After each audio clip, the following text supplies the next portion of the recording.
জামায়াতের কমিটি আমারও তালে তালে অবৈধ কমিটি আজকে আমাদের এই বিলুপ্ত না করেন আমরা এই শহর অচল করে দেব। এই কমিটি নাসির নিজের পেটুয়া বাহিনী এবং নিজের যারা নিজের শুভাকাঙ্ক্ষী গত 17 বছর তাদের বিরুদ্ধে একটা মামলা নাই, যারা একদিনে জেল কাটে নাই, তাদেরকে দিয়ে কমিটি করা হয়েছে।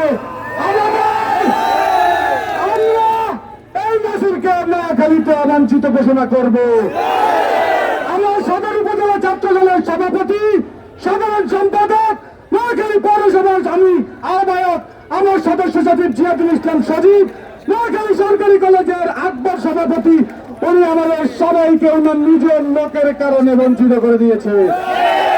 আপনারা এই শহর সাক্ষী আছেন, আমরা গত 17 বছর ফ্যাসিস্টের বিরুদ্ধে আমরা লড়াই করেছি, কিন্তু নাসির আওয়ামী লীগ পরিবারের সন্তান, তার বাবা আওয়ামী লীগের ওয়ার্ড মেম্বার, সে এখন আওয়ামী লীগের লোক দিয়ে এখন আমাদের দল নষ্ট করতে চাচ্ছে। আমরা আমাদের বর্তমান প্রধানমন্ত্রী তারেক রহমানের হস্তক্ষেপ কামনা করছি।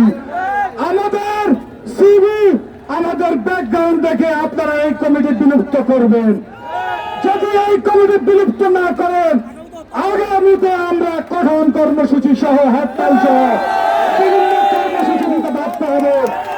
আমরা নাসিরকে বলে দিতে চাই, আপনারা যারা আমাদের এই হক নষ্ট করেছেন, আল্লাহর কাছে বিচার দিলেন, আপনারা আমাদের মতো করুণ পরিণতি অপেক্ষা করছেন।